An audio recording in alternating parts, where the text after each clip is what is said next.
Warahmatullahi wabarakatuh. Kali ini saya akan menjelaskan bagaimana kita akan mempraktekkan aplikasi Odoo untuk bisa membantu memahami sistem informasi akuntansi secara digital ya. Jadi saya izin untuk share screen terlebih dahulu. Sekarang kita sudah masuk ke dalam laman Google. Seperti yang sudah disampaikan bahwa aplikasi Odoo ini merupakan aplikasi ERP yang berbasis cloud dan ada banyak aplikasi yang sebenarnya bisa digunakan untuk kepentingan UMKM ya. Nah, kita akan masuk ke dalam odoo.com. Silahkan nanti kalian membuat keterangan ini, ketik odoo.com, lalu kita akan masuk ke dalam situs Odoo. Odoo ini sebenarnya memiliki beberapa versi. Ada versi offline, desktop begitu, dan ada versi online-nya. Dan di sini Anda bisa melihat ada aplikasi, berarti di sini aplikasi apa saja yang diberikan oleh Odoo, yang dilayani oleh Odoo. Jadi mulai dari keuangan, ada sales, ada website, ada rantai pasokan, ada sumber daya manusia, dan lainnya. Jadi ini mensupport ya, mensupport kegiatan internal dari perusahaan.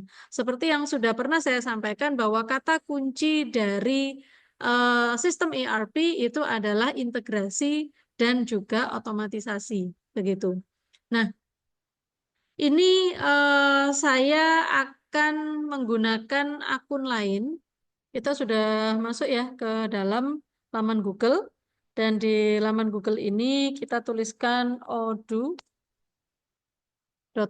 seperti ini. Lalu kita akan ditampilkan jendela awal kita ke Odoo. Dan di sini kalian bisa lihat ada apps di situ, ada banyak ya, di situ ada finance, ada sales, ada website, ada supply chain, ada human resources, ada marketing, ada services, dan ada productivity. Masih ada banyak lagi aplikasi-aplikasi yang bisa disediakan oleh Odoo untuk mendukung pekerjaan kita. Begitu pula dengan apa saja atau industri yang bisa dibantu oleh Odoo. Kita bisa lihat di situ ada retail, bookstore, ada clothing store, ada services, ada real estate, lalu yang lain-lain begitu ya. Ada health and fitness, ada supply chain, ada construction. Nah, setelah itu teman-teman, Odoo sendiri juga memiliki beberapa grup atau komunitas yang itu digunakan untuk bisa sharing seandainya ada kesulitan dalam mempraktekkan Odoo. Lalu setelah itu ini adalah kalau seandainya kita menggunakan, karena di sini kita menggunakan ini ya, ada kalau seandainya kita mau menggunakan satu aplikasi yang free, nah ini maka kita tidak dikenai biaya. Lalu setelah itu ada standar, di mana ini kalau seandainya kita menggunakan Odoo untuk kepentingan usaha. Dan ada yang custom. Ini berarti penggunaan Odoo ini digunakan kepentingan dari perusahaan yang lebih kompleks begitu. Nah, oke, kita coba untuk membuat baru ya. Kita coba untuk membuat baru dan di sini muncul apa saja apps yang akan kita pilih untuk instant aksesnya.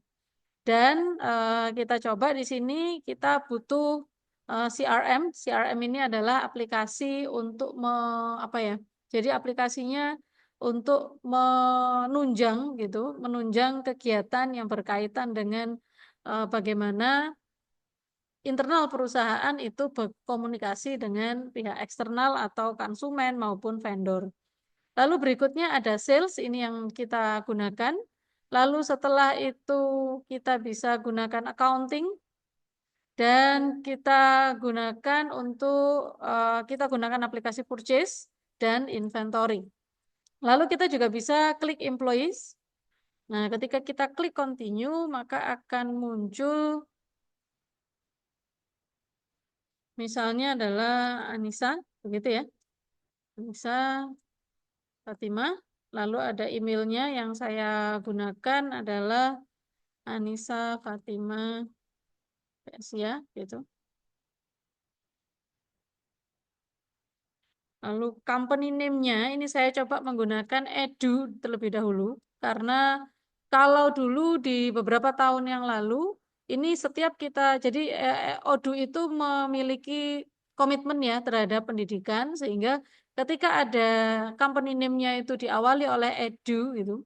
Edu lalu strip kita gunakan seperti ini Edu Anissa Fatimah begitu. Ini dia akan otomatis berlaku kadaluarsanya lebih lama. Nah, kita coba dengan company size-nya adalah 5 sampai 20 karyawan di mana nomor teleponnya kita berikan saja. Lalu setelah itu ataukah mau apa bahasa yang mana yang menurut kalian bisa diikuti? Nah, kalau saya pilih English ya, language-nya. Dan kebetulan kalau saya kan I'm teacher, tapi kalau kalian bisa gunakan I'm student. Lalu setelah itu saya bisa klik Start Now. Nah, di sini kita akan menunggu ya, Odoo tersebut database-nya dibuat, akun kita dibuat. Sambil menunggu, kita bisa lihat di sini, teman-teman, ini kan ada muncul ya, activation email send. Dan ini berarti emailnya dikirimkan ke email kita untuk activation email dan database ini akan expired gitu dalam waktu 3 jam. Maka kita buka dulu email kita untuk bisa mengecek begitu, untuk bisa mengecek apakah sudah muncul ya dari email kiriman dari Odoo. Kalau sudah, kita lihat di sini apakah ada. Oke, kita coba cek apakah di spam ada. Nah, ini biasanya kalau dia tidak ada di primary atau utama, kadang-kadang dia munculnya di spam. Ini ya, ini kita buka dulu. Nah, di sini adalah activate Odoo. Sehingga database confirmation-nya ada di sini. Kita tinggal klik saja di bagian hijau ini, yaitu klik to activate your database. Setelah itu kita masukkan password yang sudah kita buat. Nah, sekarang kita bisa aktifkan database kita. Setelah kita bisa aktifkan database kita skip saja. Di sini sebenarnya ada pilihan ya, kita mau menginvite kolega kita dan lain sebagainya, kita skip terlebih dahulu. Lalu setelah itu kita langsung masuk ke database kita tadi. Nah, ini adalah database yang sudah dibuat oleh kita barusan. Nah, setelah itu kita akan memunculkan apa namanya? Kalau misalnya perusahaan kita ada beberapa seperti itu. Saya akhiri dulu penjelasan ini. Terima kasih. Assalamualaikum warahmatullahi wabarakatuh.